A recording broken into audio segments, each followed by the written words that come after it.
If you're listening to this, it means the evidence locker didn't stay locked. That's not a metaphor. That's not me being dramatic. It's literal. Someone opened a steel door in a state building, found something that was never logged, and decided they wanted to know what it was. Now let me ask you something before I start. Have you ever seen a place on a map that looks normal, but your eyes keep sliding away from it like your brain doesn't want to name it? Because that's what the Okefenokee was for me. Not the swamp people take pictures of. Not the swamp on postcards. The sector I'm talking about doesn't show up the same way twice. Same outline, same green stain on paper, but the details shift. Roads that should be there aren't. Trails appear and vanish. And on the old jurisdiction overlays, there's a thin red boundary line that stops mid-stroke, like the pen ran out of ink. And the strangest thing is, we treated that like it was normal. Before I tell you why, do me a favor. If you want more stories like this, the kind that feel like they crawled out of a real file drawer, subscribe right now. Because what I'm about to read you isn't a creepypasta. It isn't a campfire tale. It's a confession that was never meant to leave paper. And while you're here, I want to know something. Where are you watching from tonight? What city? What state? What country? Put it in the comments. I read them, and for reasons you'll understand later, location matters more than you think. Now listen closely. My name doesn't matter. Not anymore. It used to. It used to be attached to a badge number and a pension plan, and an office with flickering fluorescent lights. I was a state bureau detective. The kind that gets called when a county can't handle something, or when there's paperwork that needs to look clean. That's how it started. Paperwork. One envelope. One assignment. One file that wasn't supposed to exist. If you've never worked inside an agency, here's something most people don't understand. There are two kinds of missing. There's the kind you see on the news, a face on a flyer, a name under a date. And then there's the kind that gets removed so completely that you start doubting you ever saw it in the first place. That second kind leaves gaps. In databases. In shared drives. In printed rosters. In people. And gaps create a certain kind of panic inside an office, because gaps mean accountability, and accountability makes supervisors sweat.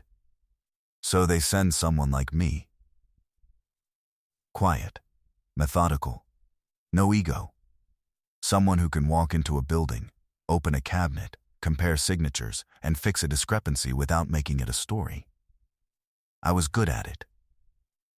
Until the Okefenokee sector. It was a Tuesday when the envelope hit my desk. No return address. Just my name, printed in the kind of clean block lettering that doesn't come from a human hand. The paper felt wrong. Not cheap. Not expensive. Wrong. I remember holding it up to the light, expecting to see a watermark or a seal. There was nothing. Inside was a single memo and a set of coordinates. The memo said, "Verify archive integrity. Recover item if present. Do not contact local authorities." That last line should have made me laugh.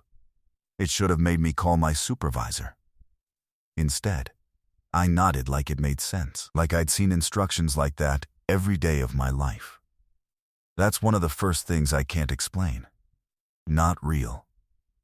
Real. Not real. By lunchtime, I had keys I didn't remember requesting. By 3, I had a state vehicle assigned to me with a plate number that didn't show up in the system. By nightfall, I was headed south toward the Georgia line with a file folder on the passenger seat that stayed closed no matter how many times my hand drifted toward it. Because even without opening it, I could feel it. Like a cold spot in the air. Like an object that didn't want to be witnessed. And before you think I'm exaggerating, understand this. I have stood in rooms where people were screaming the truth and nobody believed them. I have watched security footage of things I couldn't identify and then had to write reports that used words like unclear and inconclusive. I am not easily shaken. But on that drive, With the highway stretching out and the radio scanning static, I kept catching myself whispering the same phrase under my breath. Not real. Real. Not real. I didn't know why I was saying it. I didn't even realize I was saying it until I tasted the words.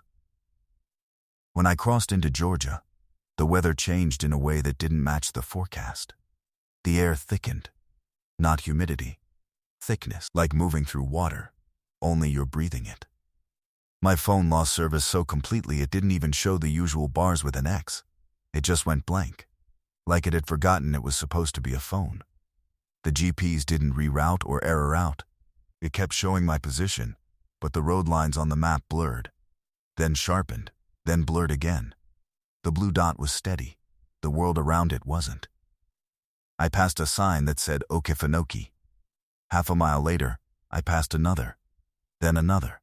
Same sign, same font, same weathered wood, same bullet holes in the bottom left corner, like somebody had tested it once and never stopped.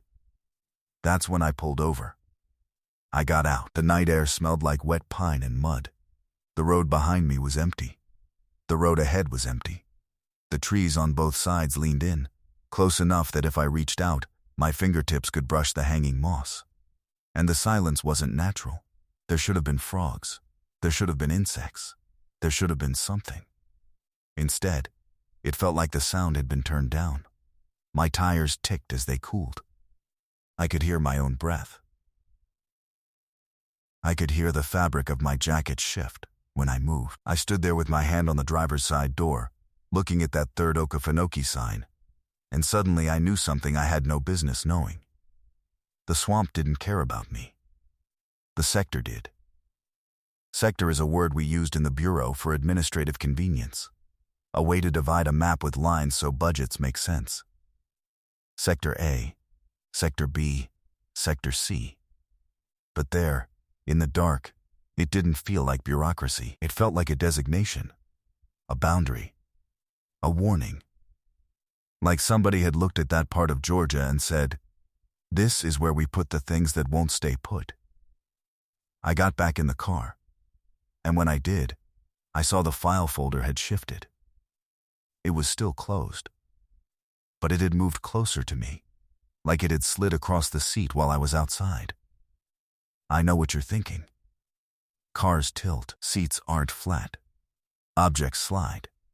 That's what I told myself too. So I placed it back where it had been. I aligned it perfectly with the edge of the seat, squared it like a habit, and then I watched it move again. Not a slide, not a fall, a slow, deliberate creep toward my thigh, like a hand dragging it. My mouth went dry. My fingers tightened on the steering wheel. I didn't open it. I started the engine. The radio came on by itself, and for a moment I heard a voice, low and calm, reading numbers. Not a station, not a broadcast. A list. I turned the dial, but every frequency was the same voice, the same numbers until I slammed the radio off. Then the dashboard clock flickered and displayed a date that was wrong. Not in the future. Not in the past. Wrong like it didn't belong to any calendar I've ever lived under. Not real. Real. Not real. I drove the last hour with my eyes fixed forward, and every time the road curved, it felt like I was repeating the same stretch of asphalt. When I finally reached the access point listed on the coordinates, there was no ranger station. There was no gate. There was just a narrow dirt track leading into black water and trees, and a single post with a metal placard bolted to it. No logo, no agency name, just stamped letters. Swamp Sector. Under that, a smaller line. Archive integrity is the same as public safety. That sentence didn't make sense. It also made too much sense. I parked. I shut off the engine. The silence rushed in like it had been waiting outside the windows. I sat there for a long time, staring at the file folder on the seat. And finally, because I had no other move left, I opened it. The first page was a standard bureau form, case header. Location, date, and the name of the assigned investigator. Mine. The date was from years before I joined the bureau, and the case status was stamped in red across the middle of the page.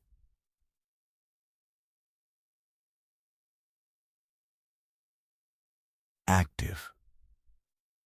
I turned the page and felt something inside my chest tighten, like my body recognized what my mind refused to accept.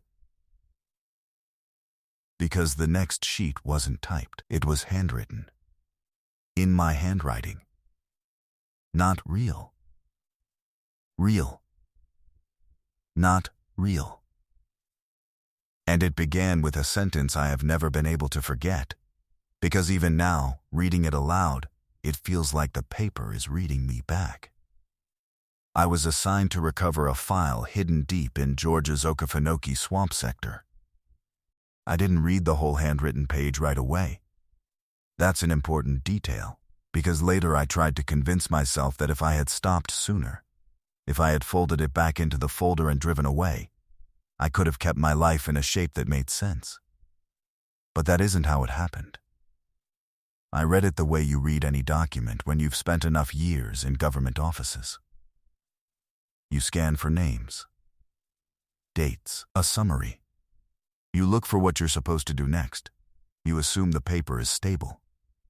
The page trembled slightly in my hand, not from wind, because there was no wind, and not from fear, because I wasn't ready to be afraid yet. It trembled the way a thin sheet of metal trembles when an engine idles near it. A vibration. A faint insistence. The handwriting was mine, down to the way I cross my sevens, and the way I press harder on the downstroke of certain letters. The sentences were neat, procedural, bureau clean, the kind of tone you use when you want to sound calm for the record. I remember one line clearly. Do not speak the name of the sector out loud.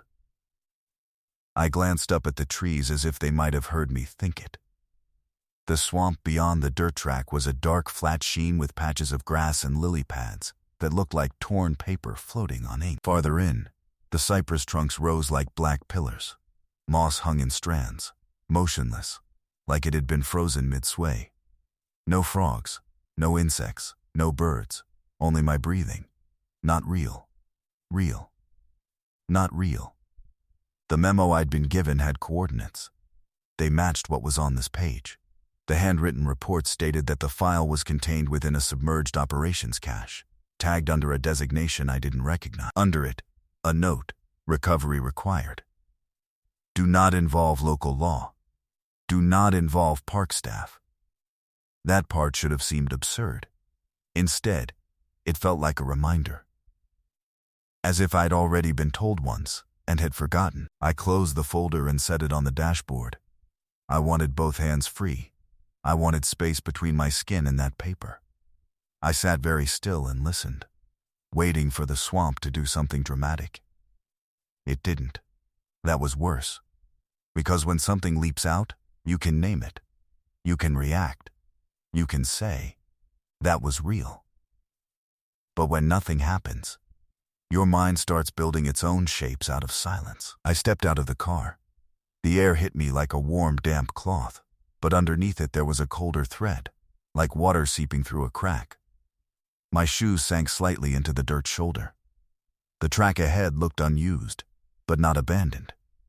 That's the only way I can explain it. The ruts were shallow, but fresh. Branches had been cut back recently, but the stumps were already darkened, as if time moved differently here. The placard on the post was dull metal, its stamped letters catching a faint gleam from my headlights. Swamp Sector. I didn't say it. I didn't even mouth it. I walked past it and kept my eyes forward. A good detective doesn't bring unnecessary equipment. You bring what you need to document, secure, and leave.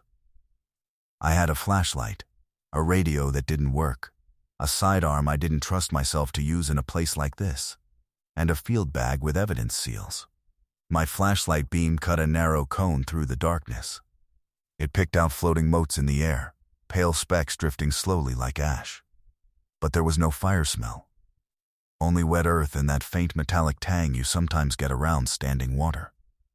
The dirt track ended after maybe 50 yards, not at a clearing, not at a dock, but at a gentle slope down into black water.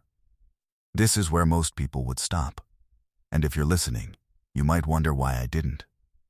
The honest answer is that my mind had already accepted the assignment as a fact. Bureau conditioning. You get a directive, you execute it. You don't pause and philosophize about whether the directive should exist. So I followed the report. I stepped into the swamp. The water took my boots with a soft suction sound and rose around my ankles. The mud underneath shifted, not like quicksand, but like something alive adjusting to my weight. I moved slowly, feeling for stable footing with each step. The water was warmer than I expected. That was my first real moment of wrongness, because swamp water at night should be cool. This was body warm. As I waded deeper, the trees closed in. My light struck cypress knees protruding from the water like knuckles. The beam caught spiderwebs strung between branches, but there were no spiders. It caught the glassy eyes of something small and hidden beneath a leaf, but when I angled closer, it was only a bead of water reflecting my light. The silence stayed heavy, pressed against my ears. Then I heard something. Not a voice. A sound like paper being handled. A soft shuffle. A slide. The delicate friction of page against page. It came from deeper in the swamp.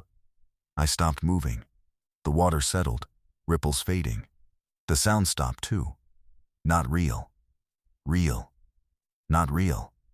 I told myself it was my imagination, or wind, or the leaves shifting, but the leaves weren't moving. I continued.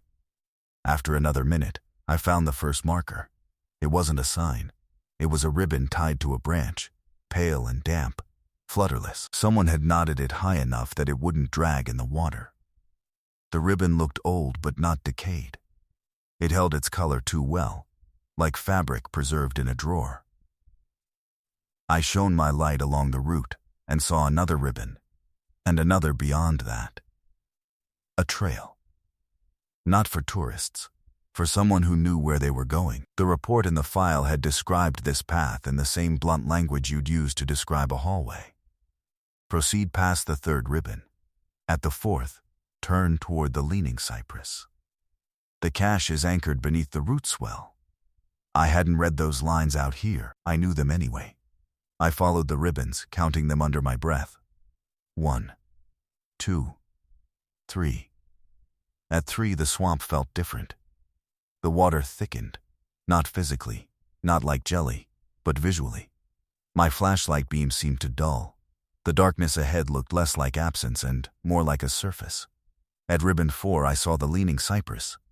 It leaned at an angle too precise to be natural, its trunk slanting like a pointer, and beneath it, the root swell rose like a mound, half submerged.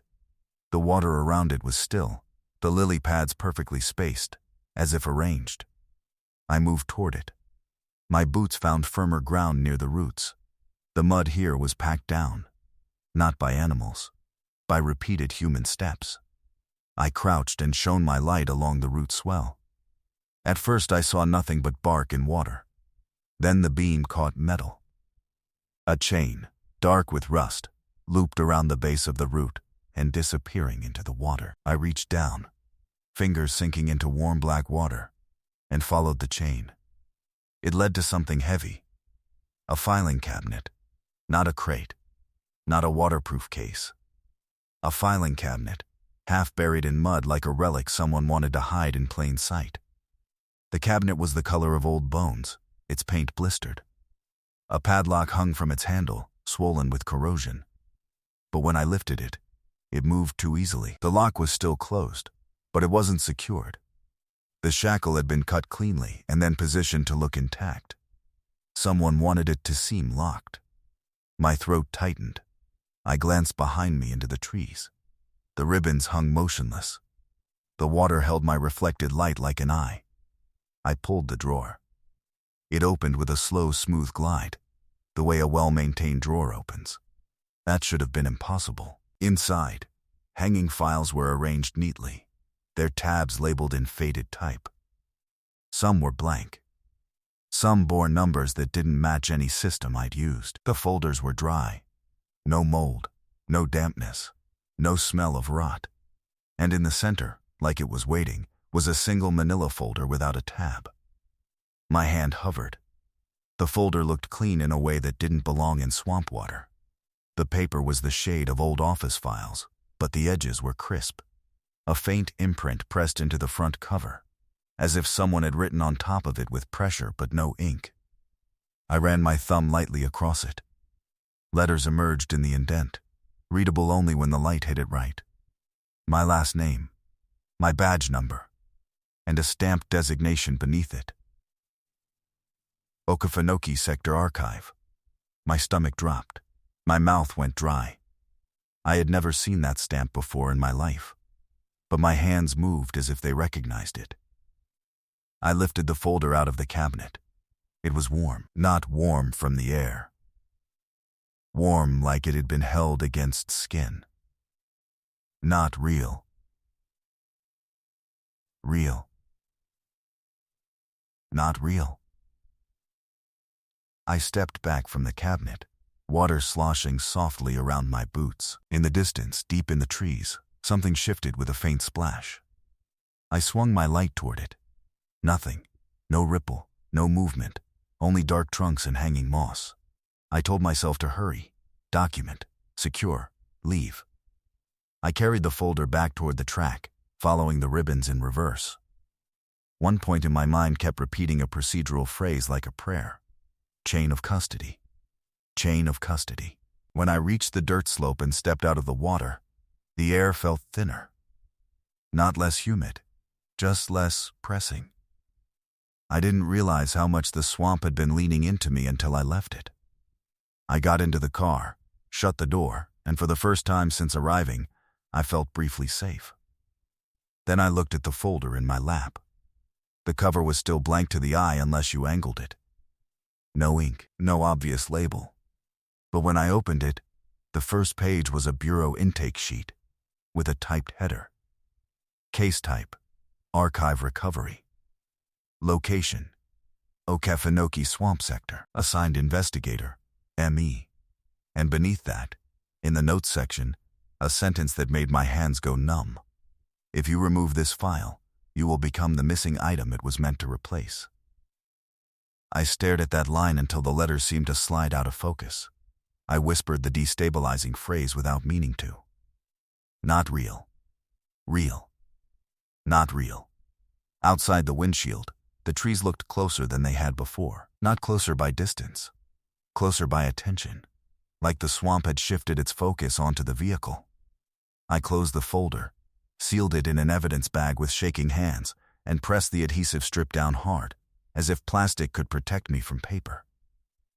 Then, from somewhere behind the car, came the sound of a drawer closing. Soft. Deliberate. A metallic click. My eyes snapped to the rearview mirror. The dark road behind me was empty. But in the reflection, just for a moment, I saw a shape standing at the edge of the water, where the dirt met the swamp. Not a person. Not an animal. Just a silhouette that looked like a filing cabinet standing upright, its drawers slightly ajar like mouths. I blinked. It was gone. My engine turned over on the first try. And as I pulled away, the dashboard clock flickered again and displayed a time that didn't exist. I didn't drive far before I realized the road wasn't behaving the way it should. At first, it was subtle. The headlights illuminated the same stretch of asphalt again and again, the same shallow cracks, the same pale smear where something had once been dragged. I told myself it was just exhaustion, the mind looping when it's overloaded. But then I passed the sign. OK. F-E-N-O-K-E-E. The same bullet holes. The same warped wood. The same crooked angle. I slowed, heart beating harder now, and checked the odometer. The numbers were turning. The car was moving. The engine sounded normal. Everything about the vehicle said forward motion. The road said otherwise. I kept driving. In bureau work, there's a term for this kind of thing. You call it an environmental stress response. You document it later. You don't give it power in the moment. So I focused on procedure. I spoke aloud, steady and low, like I was dictating notes. Recovered archive item from submerged cache. No local involvement. File secured. My voice sounded too loud inside the car, like it didn't belong there. The words fell flat, swallowed by the upholstery. Even the sound of my own speech felt recorded. As if it had already been said once before. Not real. Real. Not real. I reached for the radio again, needing noise, needing something to anchor me. When I turned it on, there was no static this time. Just silence. Not dead air. Not hiss. Silence so complete it made my ears ring. I shut it off. The evidence bag lay on the passenger seat, the manila folder visible through the cloudy plastic. I hadn't looked at it since sealing it. I didn't want to. There was a pressure in my chest that told me the file didn't like being contained. That thought should have scared me more than it did. Instead, it felt obvious. The road curved gently. And this time, when the headlights swept across the trees, I saw something that made me brake hard. Another car. Parked on the shoulder. Same make, same color, same state plate. My plate. I stopped a few yards back, hands gripping the wheel so tightly my knuckles ached. The other vehicle's engine was off. No interior light, no movement. For a long moment, I sat there, staring at it. Then I noticed the driver's door was open. The interior looked empty. I told myself not to get out. I told myself this was exactly how people get hurt, by responding to things that don't make sense. And then I saw the file folder sitting on the other car's passenger seat. Not in a bag. Just sitting there. Unsealed. I opened my door. The air outside felt heavier than before, like stepping back into a pressure pocket. The silence pressed in around me, wrapping close. My footsteps sounded wrong on the asphalt, too soft, like the road was absorbing them. I approached the other car slowly. Up close, it was identical down to the scratches on the bumper and the coffee stain on the console. Even the smell inside was the same stale mix of paper, leather, and something metallic. On the seat, the folder waited. I leaned in and touched it. It was cold. Cold the way stone is cold, even in warm air. I pulled my hand back, breathing shallow. My reflection stared at me from the dark window glass, my face pale, eyes too alert. This isn't happening, I thought. Not real. Real. Not real. I reached for the folder anyway. The moment my fingers brushed the paper, a voice spoke behind me. Not loud. Not threatening. Just familiar. You already took it once. I spun around.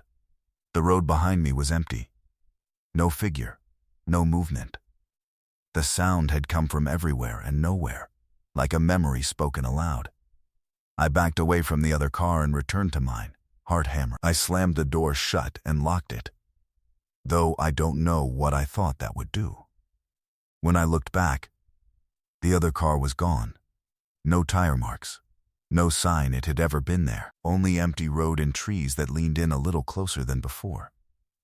I didn't stop again until I reached the motel. Calling it a motel feels generous. It was one of those roadside places that exists more out of habit than demand. Single story. Flickering sign. Office window glowing with a weak yellow light. The lot was empty. I parked under a light that buzzed faintly and took the evidence bag with me. The folder felt heavier now, as if it had absorbed something from the drive. Inside the office, the clerk barely looked up. Older man. Gray hair. Eyes that slid past me instead of meeting mine. Room, I said. He nodded, tapped a few keys on a keyboard that wasn't connected to anything I could see, and slid a key across the counter. No ID request. No payment.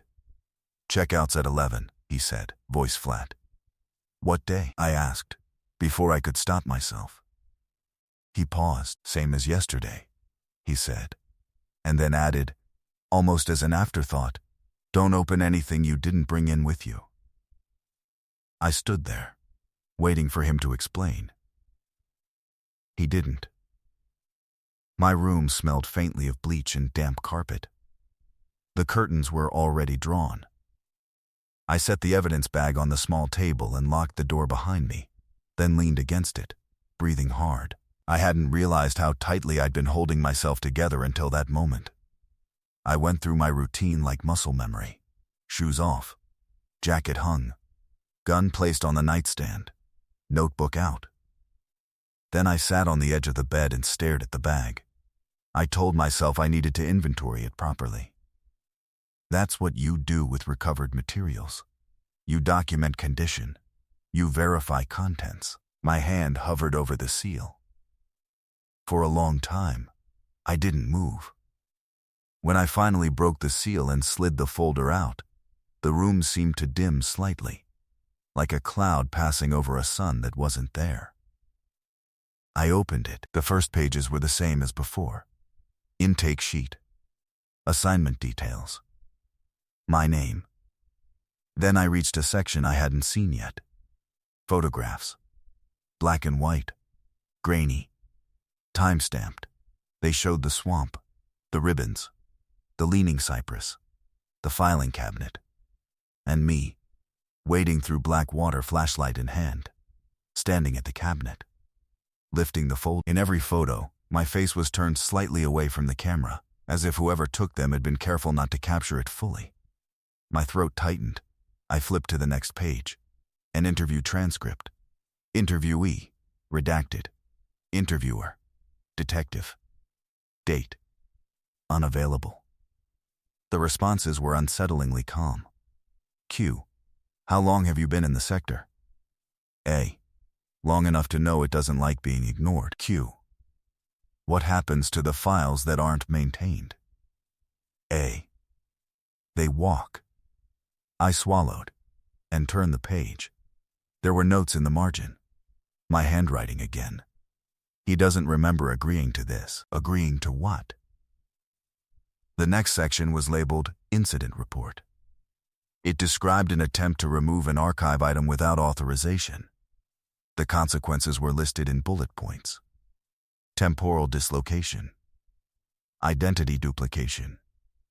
Archive substitution. At the bottom of the page, underlined twice, was a line that made my hands start to shake. Only one version can leave the sector. I dropped the folder onto the table like it had burned me. My mind raced, trying to construct a rational explanation. A prank. An elaborate, internal test. A stress experiment. But none of that explained the car, or the voice, or the way the swamp had felt aware. I paced the room, rubbing my face. The motel was quiet, but not asleep. I could feel the building settling, the faint hum of electricity in the walls. Then I heard it. A soft scraping sound, like metal on tile. It came from outside the door. I froze. The scraping paused, then continued. Slow. Deliberate, as if something heavy was being dragged down the walkway. My breath sounded too loud in my ears. I stepped closer to the door, careful, silent. The sound stopped directly in front of my room. For several seconds, nothing happened. Then there was a gentle knock. Not a demand, not aggressive. Polite. I didn't answer. Another knock. Sir, a voice said, calm and professional. We need to verify an item in your possession. The voice was mine, perfectly mine. I backed away from the door, heart pounding. My eyes flicked to the table, to the folder lying open, its pages slightly fanned. The handle on the door began to turn, slowly, as if whoever was on the other side knew it wasn't locked, but wanted to savor the moment. I whispered the phrase like a plea. Not real. Real. Not real. The handle stopped. The silence stretched. Then the voice spoke again, closer now, as if pressed right against the door. You're holding the wrong file. I didn't open the door. That's the first thing I need to make clear. Because later the distinction mattered to someone, even if it didn't matter to me anymore. I stood in the middle of the motel room, barefoot on damp carpet, staring at the door as if it might dissolve if I looked hard enough. The handle stayed perfectly still. No rattling. No testing. Just quiet, patient certainty on the other side. The voice didn't repeat itself. That was worse. Because if this were intimidation, there would have been escalation. If it were a mistake, there would have been confusion. But the silence felt administrative. Like a clerk waiting while you finish filling out a form. I glanced at the window. The curtains were thin, yellowed with age. Beyond them, the parking lot light buzzed faintly, casting a pale rectangle onto the floor. No shadows moved across it. No footsteps retreated. I was alone. Not real. Real. Not real. I edged toward the table and slid the folder back into the evidence bag, hands clumsy now. The plastic crinkled too loudly. I flinched at the sound, listening for a reaction from the hallway. Nothing. I sealed the bag again, pressing the adhesive strip down until my thumb hurt. Then I took the whole thing and shoved it into my field bag, zipping it shut like that might erase its presence. Only after that did I let myself breathe. I sat on the bed, back against the wall, gun resting heavy in my hand. Minutes passed. Maybe more. The clock on the nightstand said 2:14, and then it said 2:14 again, and then again. Time wasn't moving correctly. Eventually, exhaustion crept in the way it always does, quietly, betraying you when you need clarity most. My eyelids grew heavy, my grip on the gun loosened. I must have slept. I know that, because I dreamed. In the dream, I was standing in the swamp again, water up to my knees, flashlight cutting a weak cone through fog. The ribbons hung from the trees, but this time they were covered in writing. Case numbers. Dates. Names scratched out so deeply the bark beneath them was exposed. I followed the path, but instead of leading to the cabinet, it led to a clearing. In the center stood a desk. Metal. Government issued. Drawer label still intact. Behind it sat a man with his head bowed. I knew without seeing his face that it was me. He looked up and smiled like he'd been waiting. I woke with a sharp inhale, heart racing. The clock read 2:14. The room felt colder. I sat up slowly, listening. No footsteps, no voices, no scraping. The hallway outside was quiet. I checked the door. Locked, chain intact. Only then did I notice the smell. Paper. Old paper, dry and faintly sweet. Like a records room that hasn't been opened in years. It hadn't been there before. I followed it to the table. The field bag was unzipped. The evidence bag lay on top of it, neatly placed. I hadn't done that. My hands trembled as I reached for it. The seal was unbroken. The bag looked exactly as I'd left it. I opened it anyway. The folder was thicker. That was undeniable. More pages pressed against the sides. More weight in my hands. I flipped it open, pulse thudding in my ears. New documents had been added. A progress log, stamped with dates that didn't align with anything I knew. Each entry was brief, clinical. Subject remains cooperative. Subject exhibits confusion but continues task execution. Subject expresses resistance verbally. No deviation observed. My mouth went dry. I hadn't written these, not consciously. I turned the page. A map, not a printed one. Hand-drawn. Charcoal or pencil on yellowed paper. It depicted the swamp from above, but not accurately. Distances were wrong. Angles bent inward. Certain areas were darkened heavily, almost torn through from pressure. At the center, was a circled region, labeled simply Sector Core. Beneath it, a note in my handwriting: do not enter unless replacement is required. Replacement? For what? For who? I sat back, staring at the map until my eyes ached. My thoughts felt sluggish, like they were moving through syrup. Every time I tried to pin down a conclusion, it slid away. Not real, not real. I packed up quickly after that. I didn't shower. I didn't check out properly. I left the key on the nightstand and walked out before the clerk could say anything else that would stick in my head. Outside, the sky was a flat gray, neither dawn nor night. The parking lot was still empty. As I got into the car, I noticed something scratched lightly into the driver's side door, just above the handle. A short phrase, barely visible: return before seal failure. I rubbed at it with my thumb. It didn't come off. The drive back toward the swamp felt shorter, even though I know that's impossible. The road signs appeared less frequently. Some were missing entirely, leaving only bare posts. The trees grew closer to the road, their branches reaching out like fingers testing space. My phone flickered to life once, just once, long enough to display a notification. No signal. But beneath it, another line: archive status degraded. Then it went dark again. I should have turned around. I thought about it. I pictured myself driving north, pushing through until the map straightened out, until the world behaved the way it should. But every time I imagined it, the picture stuttered, like a corrupted video file. The only clear image was the swamp. So I followed the coordinates again. The access point was unchanged. Same post, same placard, same stamped warning. Swamp Sector. Archive integrity is the same as public safety.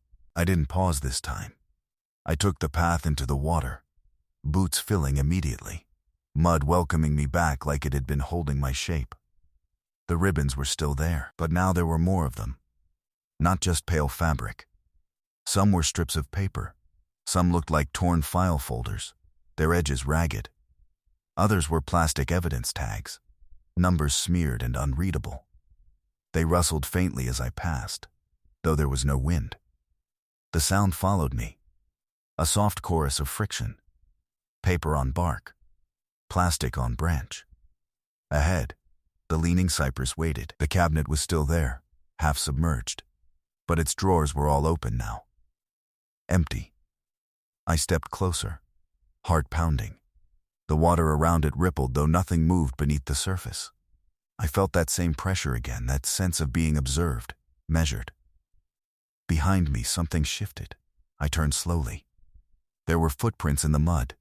My footprints, leading from the cabinet, past me, deeper into the swamp. I followed them. I don't know why I didn't question it. At that point, my choices felt pre-written. Resistance felt theoretical, like arguing with a paragraph already printed. The footprints led away from the ribbons, off the marked path, into thicker trees where the light barely penetrated. The air grew warmer again, that same body-warm sensation creeping up my legs. Then I saw it. Another clearing. Larger this time. In the center stood a structure that didn't belong. Concrete walls. Low ceiling. No windows. A single metal door set into it, rusted but intact. A facility, or what passed for one. A sign hung crookedly beside the door, its letters nearly worn away. Archive maintenance. I stood there, staring at it, dread pooling heavy in my stomach. The file in my bag felt heavier than ever, like it was pulling me forward. I reached for the door. Before I touched it, a realization hit me with sudden, nauseating clarity. This wasn't the first time I'd been here. I didn't remember it, but my body did. My hand found the handle without searching, and when I pulled it open, the smell of old paper and damp concrete rushed out, unmistakable and overwhelming. Inside, the lights were already on. Rows of filing cabinets stretched into darkness, their drawers labeled with dates instead of names. Some were open, some were sealed. At the far end of the room, someone stood with their back to me, sorting files with calm, practiced movements. He turned. It was me, not a reflection. Not a trick of the light. Me. Older. Eyes hollow. Face lined with something heavier than age. He looked relieved to see me. "You're late," he said. He said it like a coworker might say it. Not accusing. Not angry. Just factual. "You're late." The sound of my own voice coming from someone else didn't shock me the way I expected it to. That frightened me more than panic would have. My body accepted him immediately, like it accepted the weight of the swamp or the wrongness of the road. I stood in the doorway, the metal door creaking softly behind me as it settled open. The air inside the structure was cooler, drier. The smell of paper was stronger here, layered with dust and something faintly chemical, like old toner. Rows of filing cabinets extended farther than the building should have allowed. The ceiling lights buzzed faintly, spaced too evenly, creating pools of illumination that didn't quite touch each other. Between them, the shadows felt thick, almost padded.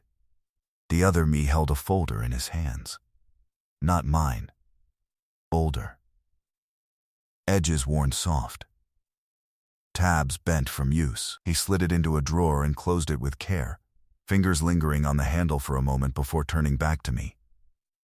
"You brought it," he said, eyes flicking to my field bag. "Good." It was degrading faster this time. "This time," I repeated. He nodded, as if I'd asked something sensible. "You always struggle at this stage," he said. "The overlap makes it harder."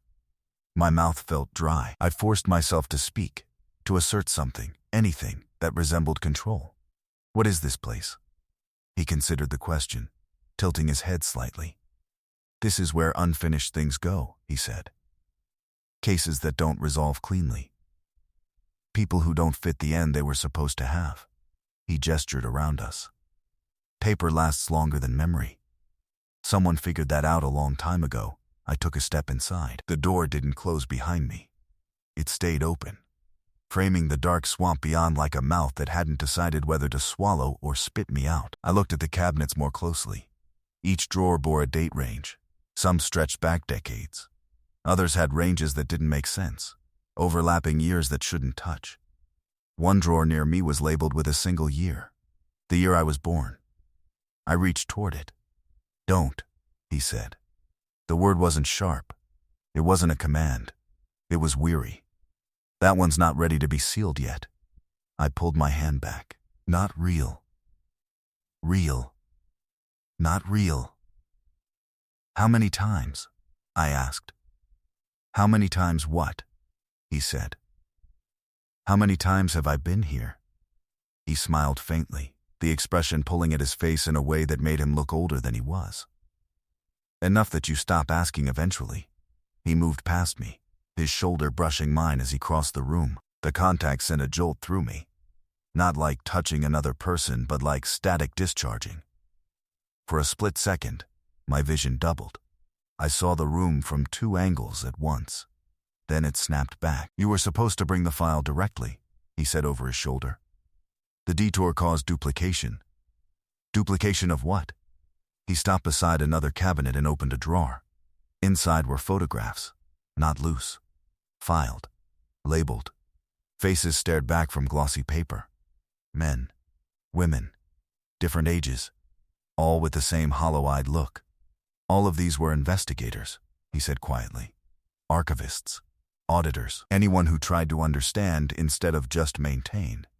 He selected one photo and held it up. It was a younger version of me. Different haircut. Same eyes. "This was the first time you asked that question," he said. My chest tightened. "What happens to them?" I asked. He slid the photo back into place. "They become stable," he said. "Eventually." A sound drifted through the room then, so faint at first I thought I imagined it. The soft shuffle of paper. Not from our movement. From the cabinets. Drawers began to slide open on their own. Just a fraction. All down the rows. The sound multiplied, a dry whispering chorus that raised the hair on my arms. I backed up instinctively, bumping into the doorframe. "What's happening?" I asked. He frowned, something like concern creasing his features. "The seal's thinning," he said. "You waited too long." "I didn't wait," I said. "I came as fast as I could." "You always do," he replied. "And it's never fast enough." The lights flickered. In the brief darkness, I heard footsteps. More than two. The lights steadied, and I saw movement between the cabinets. Figures. Human shapes, but indistinct, like they were half erased. They moved slowly, methodically, hands brushing drawer handles, checking labels. "They're restless," he said. "That happens when a file goes missing." "What do they want?" I asked. He looked at me then, really looked, and his expression softened. "They want continuity." A figure passed close enough for me to see its face. There were no features, just smooth skin where eyes and mouth should have been, stretched too tight over bone. I staggered back, heart racing. "Not real. Real, not real. They were people," he said, gently. "Once, before they were fully processed." "Processed," I echoed. He nodded. "Archived." The file in my bag pulsed. That's the only word that fits. A subtle, insistent pressure. Like a heartbeat not my own. "They can feel it," he said. "You're still carrying yourself."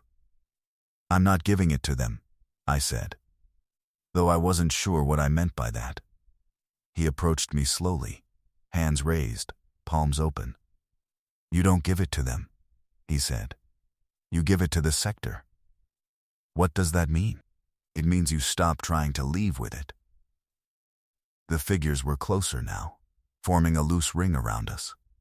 The sound of paper grew louder, more urgent. I looked past him, at the rows of cabinets, at the dates, at the weight of years pressed into metal drawers. "This is wrong," I said. He smiled sadly. "Yes." The lights flickered again. This time, when they came back on, the door behind me was gone.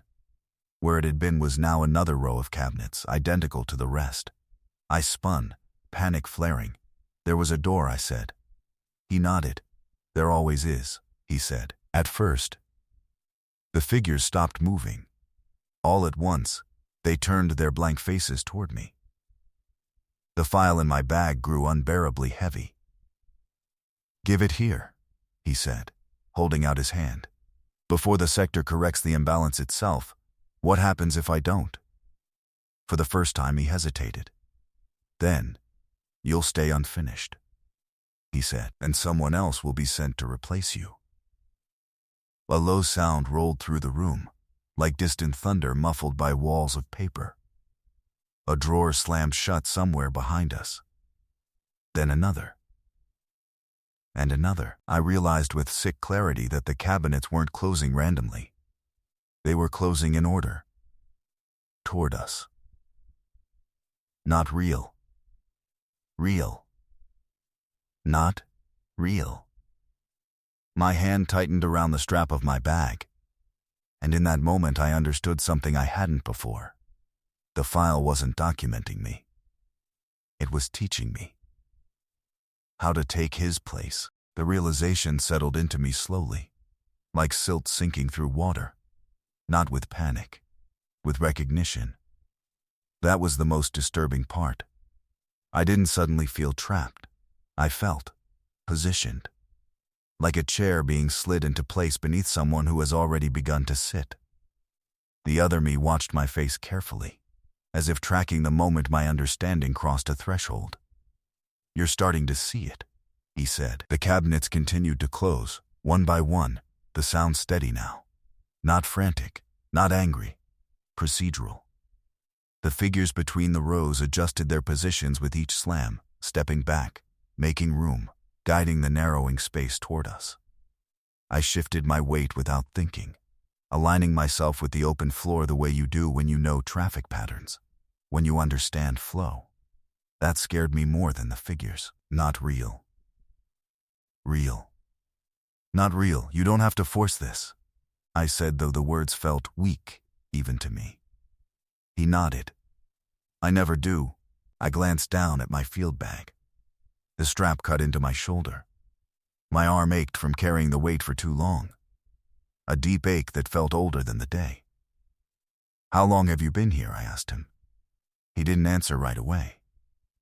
Instead, he walked past me to one of the remaining open drawers and pulled it out fully. Inside were documents stacked with meticulous care. He lifted the top page and read aloud. Assigned investigator reports mild dissociation. Acceptable. Proceed. He flipped to the next. Subject expresses desire to leave. Expected. No intervention required. He looked back at me. I stopped counting when the language stopped changing, he said. I swallowed. Why you? I asked. Why me at all? He slid the drawer closed. Because you noticed the gaps, he said. Because you didn't ignore them. Because you believed paper more than people. That stung. Because it was true. In a system like this, he continued, belief is the only qualification. The figures were very close now. I could feel their presence the way you feel someone standing just behind you, a subtle pressure on the back of your neck. They didn't reach for me. They didn't need to. They waited. What happens to you? I asked quietly. If I take your place? He smiled. This time it was genuine. I get filed, he said. The sound of that word echoed in my head. Filed. Not dead. Not gone. Categorized. Stored. Preserved. You make it sound like relief, I said. He considered that. It is, he said finally. After a while, the cabinet stopped closing. Silence fell, thick and expectant. One open space remained between us, a narrow aisle leading to a single cabinet at the far end of the room. It stood apart from the others, newer, its metal less worn. Its drawer was open. Inside was a folder. Blank. No tab. No label. Waiting. That's yours, he said. My stomach twisted. I haven't finished, I said. You have, he replied. You just haven't written it yet. The figures began to move again, slowly guiding me forward. Not touching, just directing. Their blank faces reflected the overhead lights, smooth and unreadable. Each step toward the cabinet felt heavier, like walking into deeper water. What if I refuse? I asked, even as my feet carried me on. He didn't answer. Instead, the room shifted. For a moment the cabinets blurred, their edges doubling. The air grew warm, that same body-warm heat from the swamp creeping back into the concrete space. I saw flashes then. Not visions, records. Me standing at the cabinet. Me sorting files.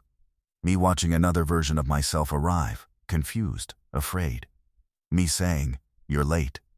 The overlap made my head pound. Not real. Real. Not real. I reached the cabinet. The blank folder seemed to pulse faintly, like it was breathing. My hands shook as I lifted it. It was light. Too light. Empty. Put the file inside, he said softly. I hesitated, fingers tightening on the folder's edge. And then what? I asked. Then you keep things from spilling out, he said. You keep the borders intact. You make sure unfinished things stay where they belong. And if I don't? The figures stopped moving. The lights flickered. For the first time since entering the structure, I felt the swamp again. Not the room, not the cabinets. The swamp. Pressing. Waiting. Then the sector expands, he said. And people start noticing gaps they aren't equipped to handle. I thought of the roads looping, the signs repeating, the files walking. I thought of how easily I'd accepted the assignment. How do I know you're not lying? I asked. He met my gaze steadily. You don't, he said. But you already believe me. I slid the recovered file from my bag. The weight of it surprised me again, as if it resisted the motion, reluctant to be set down. I opened the blank folder. Inside, the paper waited.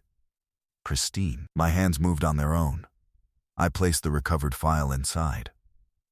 The moment it settled, the room exhaled. The figures relaxed, their posture softening, though their faces remained blank. The cabinets seemed to straighten, aligning themselves with quiet clicks. The blank folder was no longer blank. Text pressed through the cover, visible only at an angle. My name, my badge number, a new date range. Active. The other me stepped back. It was subtle, but I saw it. His outline sharpened, his movements slowing, becoming less urgent. "Thank you," he said. "What happens now?" I asked. He smiled, already fading in my perception, like a memory losing detail. "Now you wait," he said.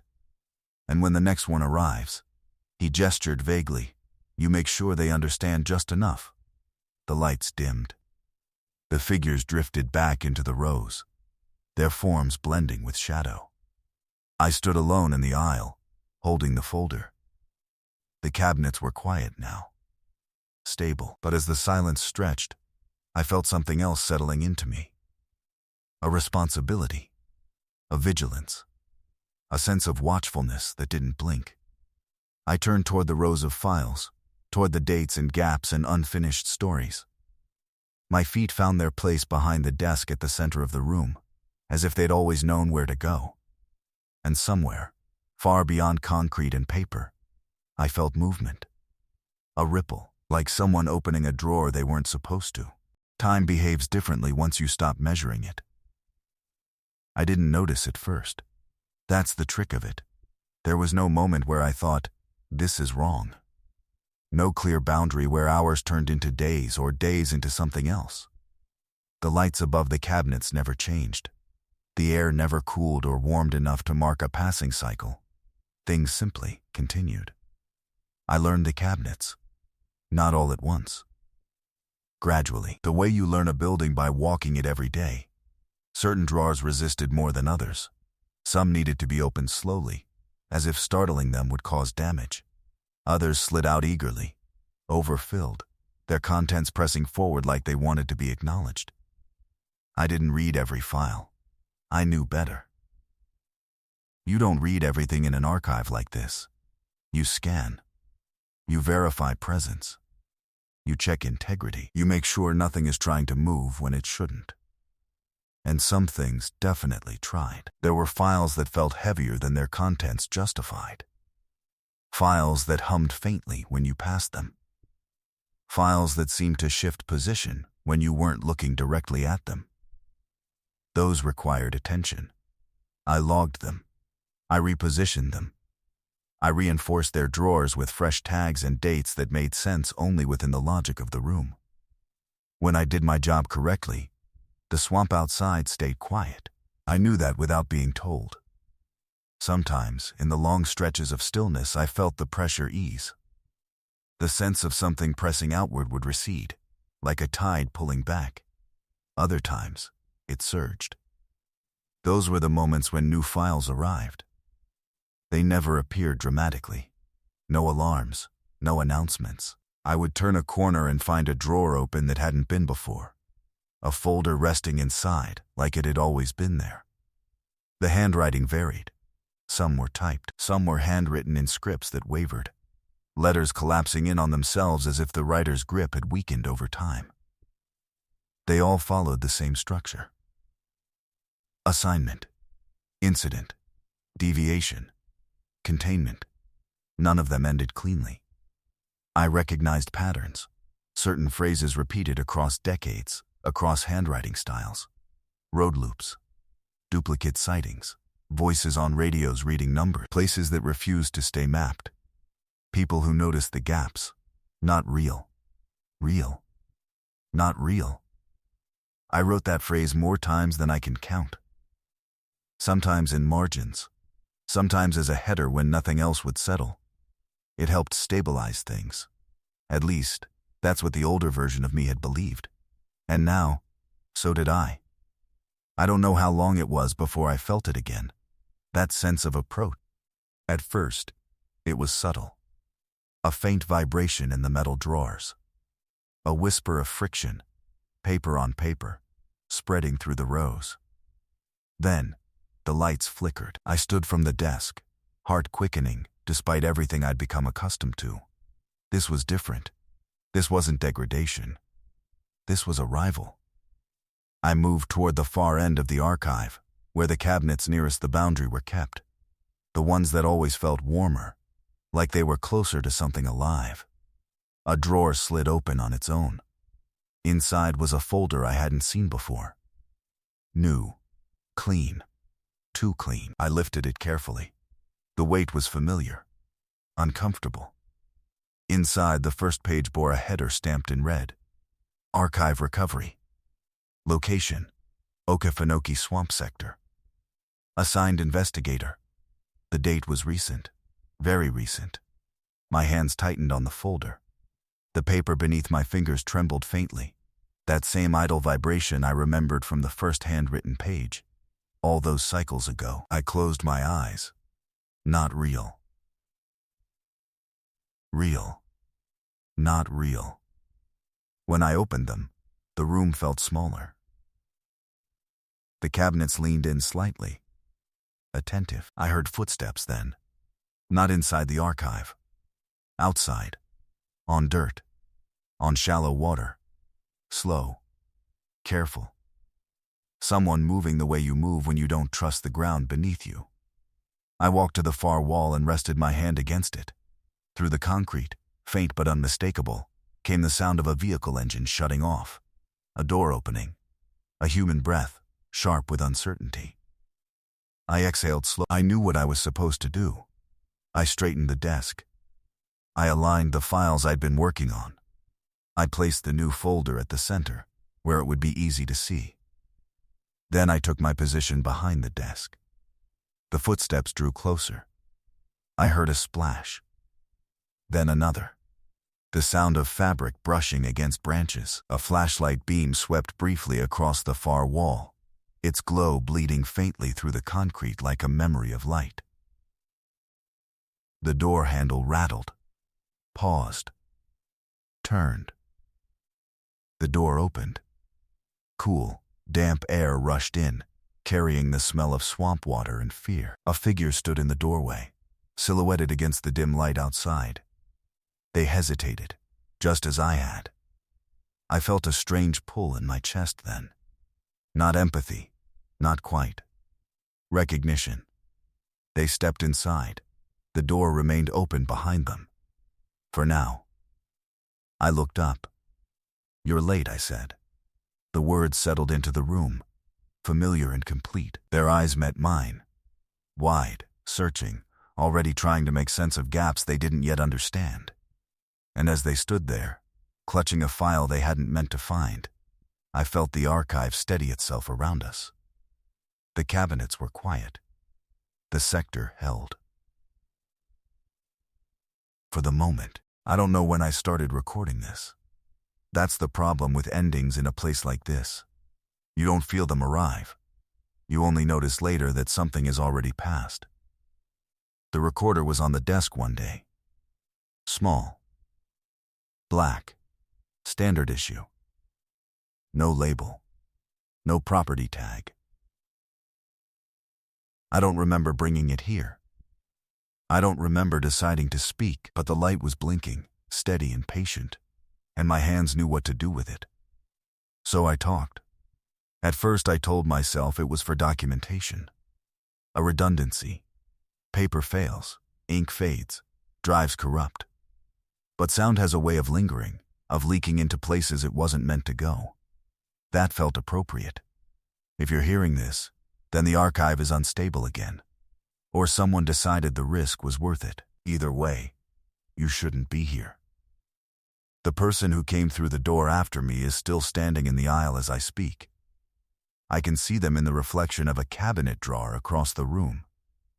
They haven't moved yet. They're doing what everyone does at first, trying to understand without stepping forward. I remember that moment.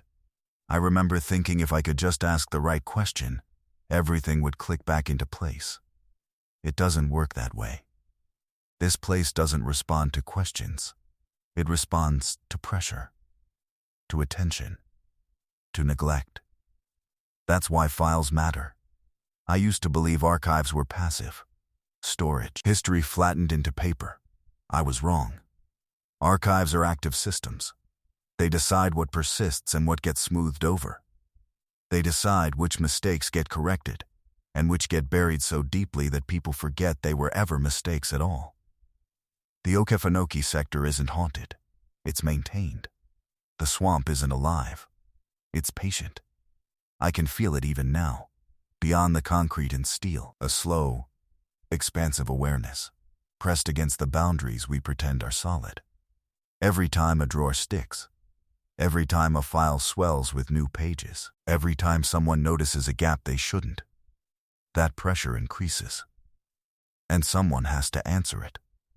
The cabinets behind me are quiet at the moment. That's how I know I'm doing my job correctly.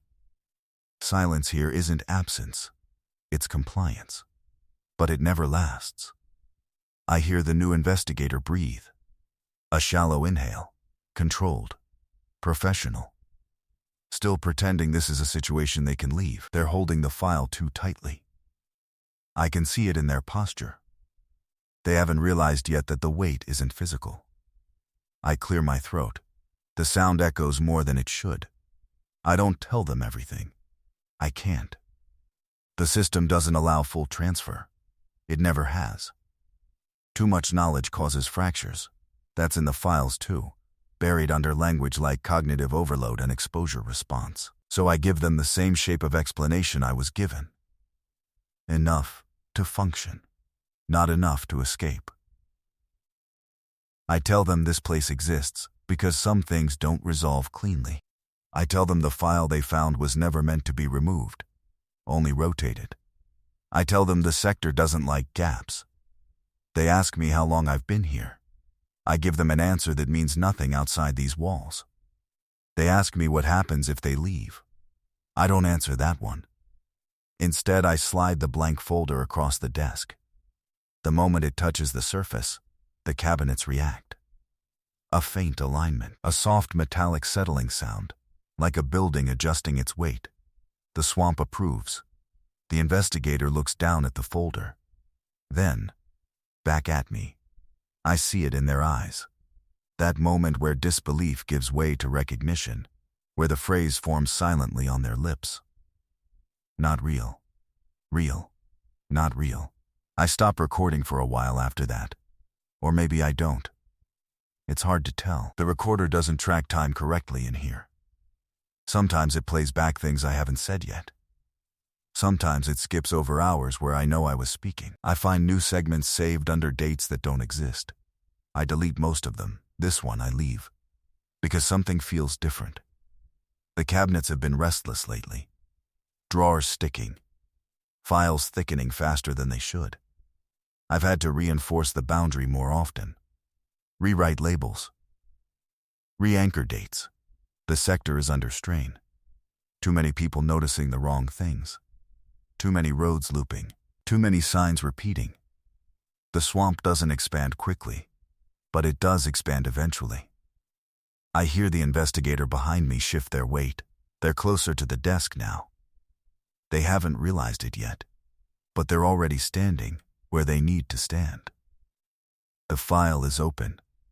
Their fingers hover over the page. I recognize that posture. I used to have it. If you're listening to this and thinking this is just a story, that's fine. That's safer, actually. Stories stay where you put them. But if any part of this feels familiar, if you've ever noticed a place that didn't behave the way it should, a record that felt heavier than paper, a memory that seemed filed instead of remembered, then I need you to do something. Stop looking, because attention is how it spreads. The recorder's light is blinking faster now. The cabinets behind me have started to hum. That means something is opening. Somewhere. The investigator clears their throat. They're about to speak. I should stop this recording. That's what procedure says. That's what I've always done before. But for the first time since I took this position, I hesitate. Because I can hear something else now. Not footsteps. Not paper. Water. Moving. Closer than it should be. The sector is adjusting. And I have the sudden, terrible sense that this file, This one you're hearing was never meant to be archived. The recorder crackles. The light flickers. I hear my own voice. Not from my mouth, but from somewhere deeper in the room, speaking a sentence I haven't said yet. I reach to turn the device off,